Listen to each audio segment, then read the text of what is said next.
Today, T1 and Bro faced off in the LCK, and even though T1 won the series, I want to focus in on Game 2 here that Bro did actually manage to pull out in a pretty close game. But the thing I want to focus in on is actually their ADC pick in the draft, which ended up being Miss Fortune. And I think this draft is a great example of how flexible the ADC position actually is right now, and how strong a lot of the champions in that role actually are, outside of what's just commonly picked as meta. Pretty often, usually right now, we just see the Ezreal, we see the Senna, occasionally we see an Ashe or a Zeri. But I think that there are actually a lot, if not all of those champions are super viable and actually really strong and competitive, and this is a great example of that with Miss Fortune being picked in this one.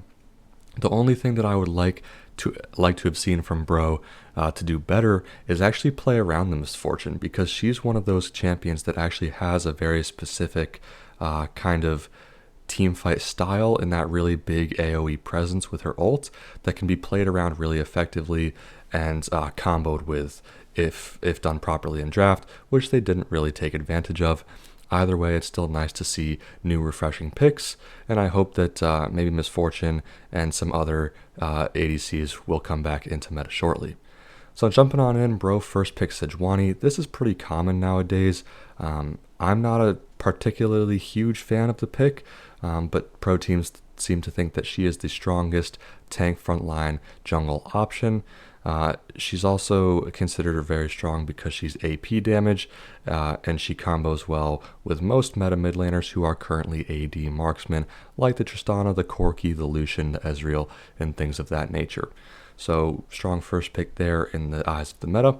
And T1 go ahead and immediately blunder and take Tristana and Kalista in first rotation. So this is bad for a couple reasons. One, you're blind picking mid lane. Yes, Tristana is very strong in the current meta, but Corki is also available. Corki's my preferred pick out of the two. They're pretty interchangeable, and preference goes to each their own. But I generally don't like taking the Trist first, just because she does, in my opinion, have some more counters available to her than the Corki does. Also, the Trist is, overall fine as a pick. The thing that makes this rotation bad really is the Kalista. Why? Because it immediately kills Tristana's flex potential. Yes, I know no one is actually playing Tristana bot lane. It's really a shame. But if it were me drafting and I had first picked Tristana on red side, I wouldn't want to immediately kill her flex potential, because I want the other team to be thinking that it can go either mid or bot lane, or potentially even top lane. I want to take advantage of that flex potential for as long as possible, so I would probably be saving my bot lane pick somewhere down the line in the draft. Also, Kalista's just terrible. She's utterly useless, and it really actually showed inside of this game, compared to even the Miss Fortune, which isn't picked often at all in the current meta. The Kalista was looking pretty useless. She literally has a pea shooter for a weapon. The champ doesn't do anything.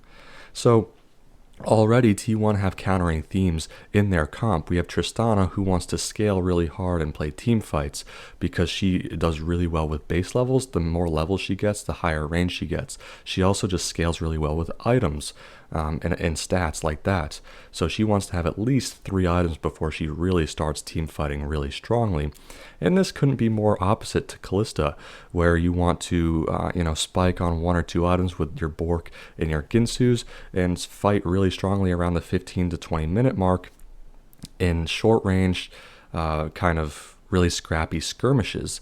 And so these two champions really don't interact well together, because Tristana's becoming relevant inside the game at the exact moment that Kalista starts to become irrelevant inside the game.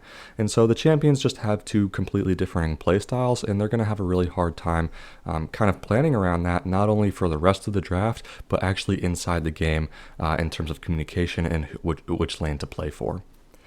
So in the second rotation on blue side, you can see Bro goes ahead and locks in the Azir and the Renekton. So this is also pretty countering in theme. We've already established with their first 2 picks, the Azir and the Sedge, of scaling team fight. And the Azir wants to kind of just sit there at a distance and have champions run into him, while the Renekton couldn't be more different from that. The Renekton is a full early mid-game champion that really likes skirmishes, similar to in theme to the Kalista.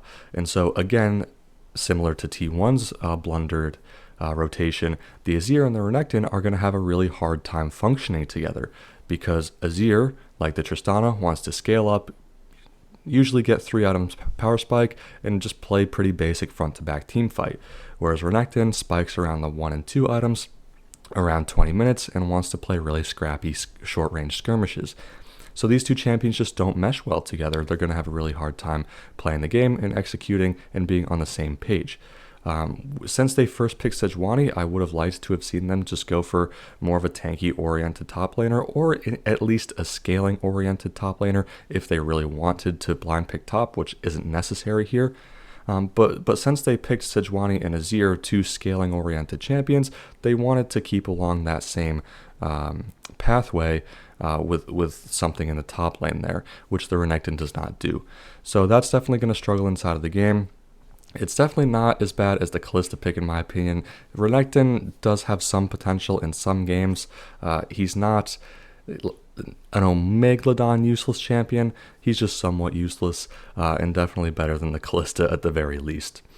So going ahead and fast forward here, the T1's going to lock in Renata on R3 to pair with the Kalista. So this is a pretty common pairing you see with Kalista. It's pretty strong in the lane, allows Kalista to be very aggressive, hopping forward with the bailout on her and looking for those rend kills and resets. So through the first phase, these team comps are actually pretty similar, where you have 2 picks focused on kind of scaling and team fighting, with the Trist, Renata, and Sedge and Azir on either side, and then 1 pick focused on early game, mid game, skirmishing, and I guess quote unquote acting as the bridge between early and mid game for these team comps. That entire concept to me, I think, is a little bit misled. Either way, I would have to give the overall advantage to Bro, just because Azir does well into their champions. And I think that with the dedicated front line for Azir in the Sejuani, he's going to have a much easier time playing than the marksmen of T1 are going to have playing. Also, the Renata, I just think, is a little bit random. Honestly, all of these picks seem to be random. My general philosophy in drafting is counter what enemy just picked and pick the next OP.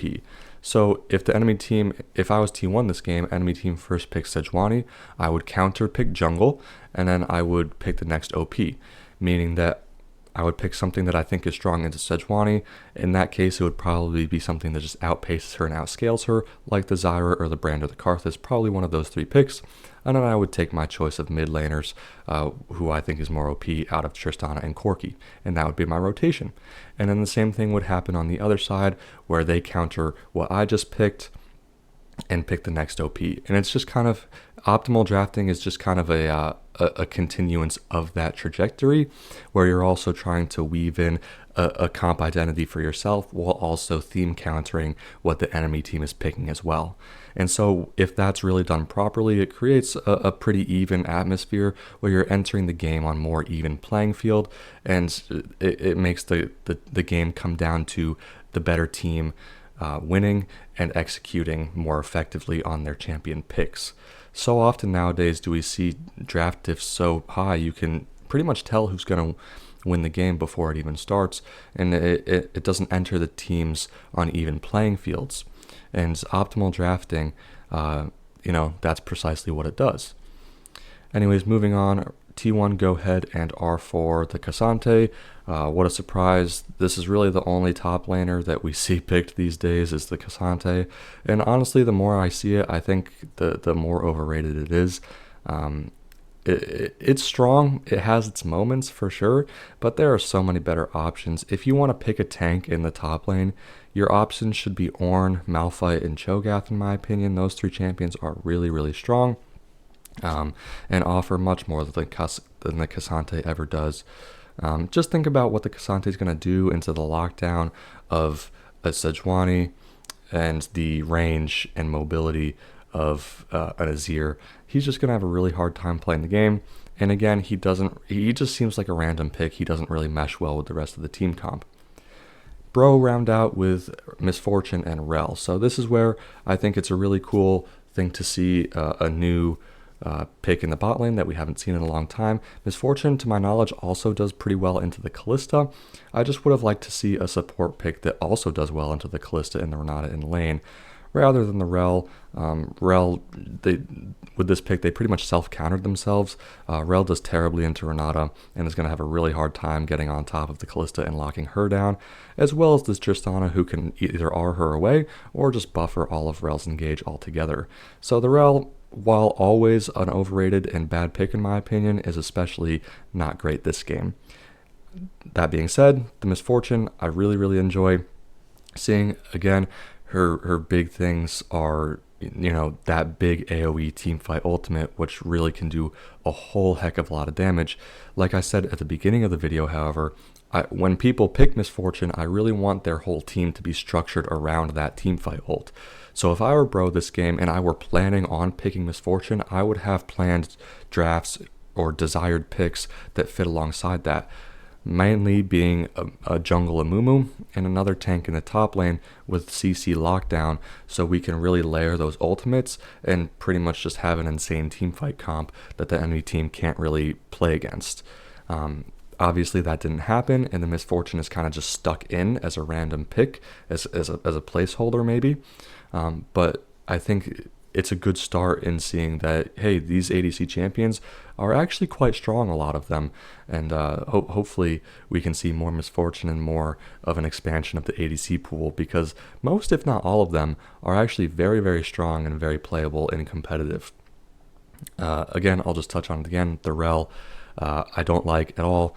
Really bad into Renata, and Bro's whole team comp as, a whole identity is pretty counterintuitive, where we have, some scaling, some team fighting, some early game, some mid game, some skirmish. It's just very, some go in, some kite back. It's just kind of weird, pretty random, and not a really thoroughly explored identity with this draft. So definitely could use some work there.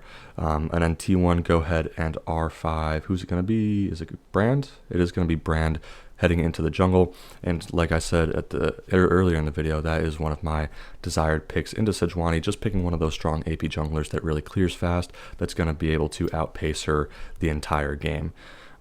So overall, I would give T1 pretty much the advantage in jungle, and that's it. Cassante Renekton is, a really dud matchup at this point. Who knows who's going to win, who's going to lose. Both the champions are pretty overrated in my opinion, but just in a vacuum, I would prefer Cassante because he scales better in general. But that's really the only advantage T1 have inside this game. I think mid lane is pretty even in terms of champions, and Azir is going to scale and outrange the Tristana until she reaches level 18, I should say. But just in general, I think the big advantage that Bro has is that marksman position. Like I said earlier, Kalista is just bad. She doesn't really do anything. And this game, she has absolutely no chance of being able to cut through the Sejuani. She's going to have a tough time cutting through the Renekton and kiting back on the Renekton and the Rel. And she's never going to be in range to hit the Miss Fortune and the Azir. So, like I said, the Kalista is going to have a really tough time playing the game, as most Kalistas end up having. I don't know why this champion is meta. I don't know why she's ever been meta. Just a really bad champion, and she's also just doesn't have a place inside this T1 comp. With the Tristana, with the Brand, with the Cassante, it's obviously centered around scaling teamfight, so they should have just picked something like Cog Lulu, Cog Braum, Jinx, something. Hyperscaling ADC plus Enchanter would have just fit this comp much better, and they would have had a much better time playing the game. Anyways, that's going to do it for this one. Let me know what you guys thought about this draft in the comment section below, and the pretty awesome Miss Fortune pick, which will hopefully lead to more ADC expansion coming soon. Thanks for watching. See you next time.